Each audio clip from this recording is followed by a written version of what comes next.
Bismillahirrahmanirrahim. Assalamualaikum warahmatullahi wabarakatuh.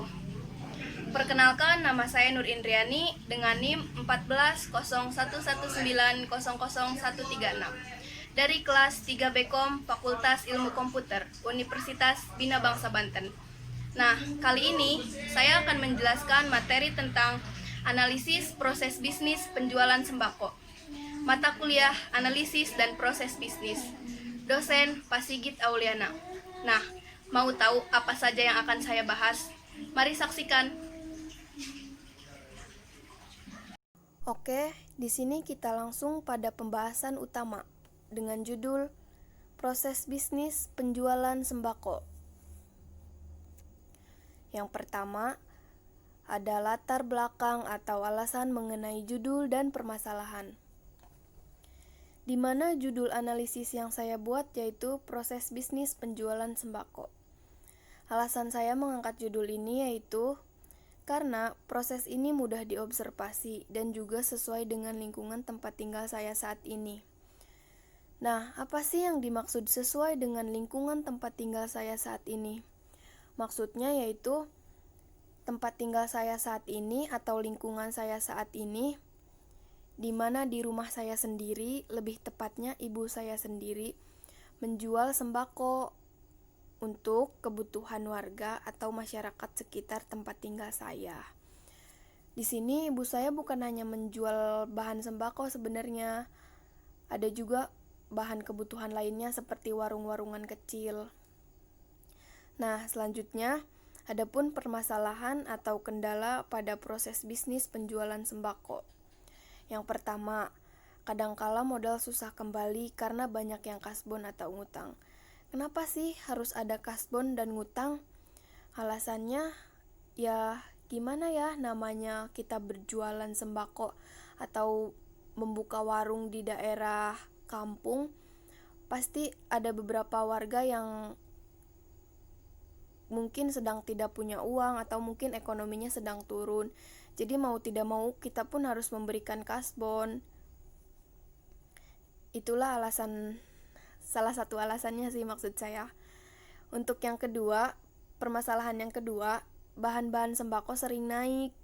Dan yang terakhir, sering kehabisan bahan-bahan sembako yang dibutuhkan. Nah, kenapa harus kehabisan bahan sembako yang sedang dibutuhkan? Ya namanya juga kita kayak buka warung di kampung atau usaha kecil-kecilan jual sembako. Jadi kita belanja pada agen atau pada warung yang lebih besar dibanding warung kita.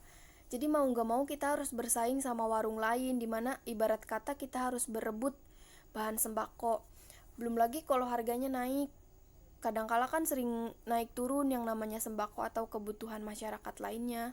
Jadi kita juga kadang kehabisan bahan sembako dari pusatnya. Next, teknik pengumpulan data. Teknik pengumpulan data dari proses bisnis yang saya buat yaitu menggunakan teknik observasi.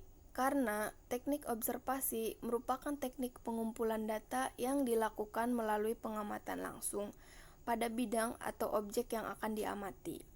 Jadi, hasilnya lebih jelas dan mudah dipahami. Semua hasil yang tercatat pada analisis proses bisnis yang saya buat menggunakan teknik pengumpulan data observasi. Sudah dijelaskan di awal bahwa di rumah saya sendiri menjual warung atau menjual bahan-bahan sembako. Nah, jadi saya melakukan teknik observasi, hasilnya lebih mudah dan relevan. Jadi saya tinggal observasi di warung atau di rumah saya, mencatat atau melakukan observasi apa aja sih yang saya butuhin pada observasi kali ini. Jadi sangat mudah untuk saya jalani. Next, selanjutnya ada urutan dalam deskripsi proses. Adapun urutan dari proses bisnis yang saya buat yaitu pertama, pelanggan datang ke warung.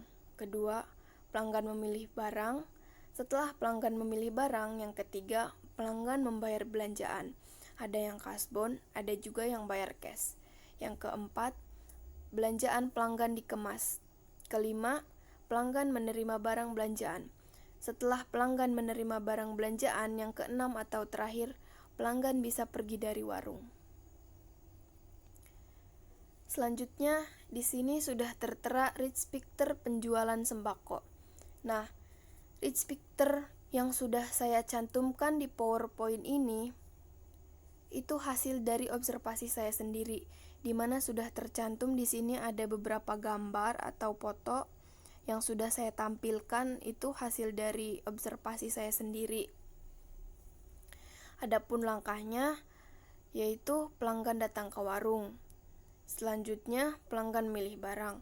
Setelah pelanggan memilih barang, pelanggan membayar belanjaan, di mana metode pembayaran ini terbagi menjadi dua. Yang pertama kasbon, kedua ngutang. Nah, yang kasbon atau ngutang ini saya tulis dan saya catat dalam pembukuan. Kenapa harus dicatat pada pembukuan? Alasannya agar suatu hari si pembeli ini ingin membayar hutang atau ingin membayar kasbonan tersebut, saya tinggal membuka buku catatan. Jadi tidak usah repot-repot mengingat, oh hutang dia berapa ya? Oh dia kasbonnya berapa ya? Jadi tidak usah lagi mengingat-ingat untuk hal itu. Saya tinggal membuka catatan dan langsung ketemu.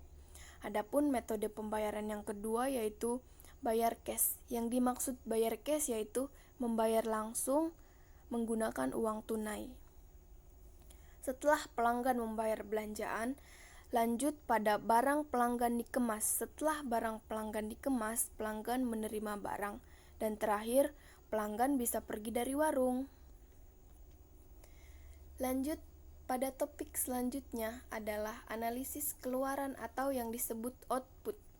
Output dari proses bisnis yang saya buat yaitu setelah barang selesai dikemas, pelanggan bisa menerima barang belanjaan dan kemudian pergi meninggalkan warung. Yaitu outputnya waktu si pelanggan membeli atau membayar barang belanjaan sesuai dengan waktu pengemasan. Selanjutnya ada input atau masukan.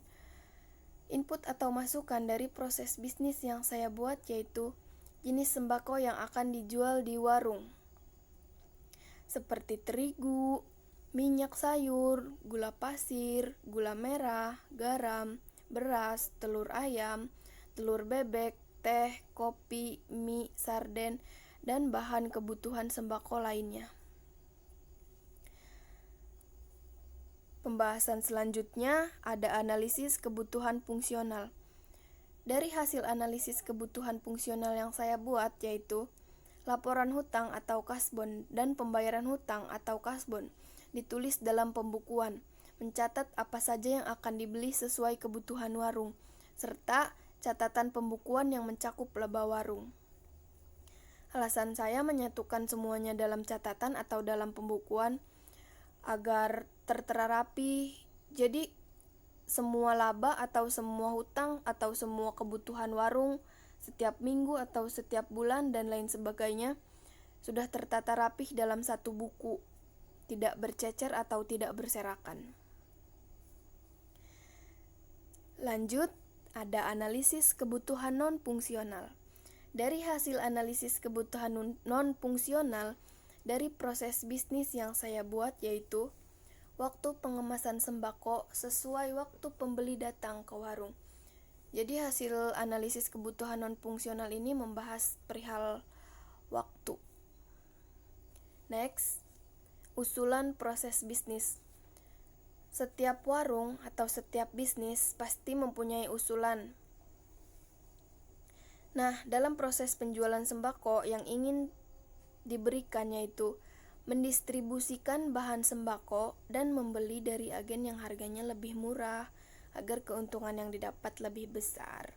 Dimana sudah saya jelaskan di awal bahwa saya belanja pada agen atau pada warung yang notabene jauh lebih besar dari warung di rumah saya.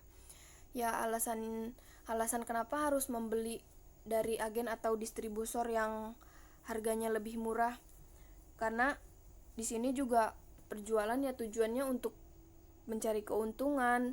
Ya mencari keuntungan juga tujuannya untuk memenuhi kebutuhan sehari-hari saya dan keluarga saya. Jadi mau gak mau saya dan keluarga saya harus belanja pada agen atau distributor yang harganya lebih murah. Gitu kawan-kawan semua.